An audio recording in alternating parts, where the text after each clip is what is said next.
శ్రీ లక్ష్మీ నృసింహ పరబ్రహ్మణే నమః.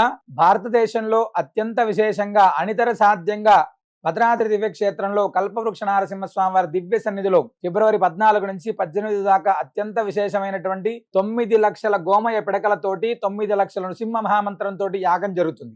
మనం కూడా ఈ యాగంలో భాగస్వామ్యం అవ్వాలి అనుకుంటే ప్రత్యక్షంగా స్వామి యొక్క యాగాన్ని దర్శించుకోవచ్చు.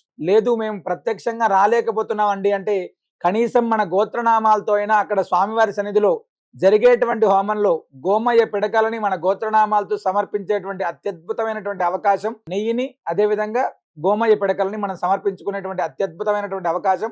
మేము కూడా స్వామి కైంకర్యం చేయాలి. భారతదేశంలోని ఇప్పటిదాకా 9 లక్షల గోమయ పిడకలతోటి ఎక్కడా కూడా నృసింహ యాగం జరగలేదు. మనం ఆ సమయంలో స్వామిని దర్శించడం అనేటువంటిది అత్యంత విశేషమైనటువంటిది. అవకాశం ఉన్నటువంటి ప్రతి ఒక్కరు కూడా ఈ మహాయజ్ఞంలో కైంకర్యం చేయండి. స్వామివారి యొక్క పరిపూర్ణ అనుగ్రహానికి పాత్రలు కండి. సర్వే జనా సుఖినో భవంతు.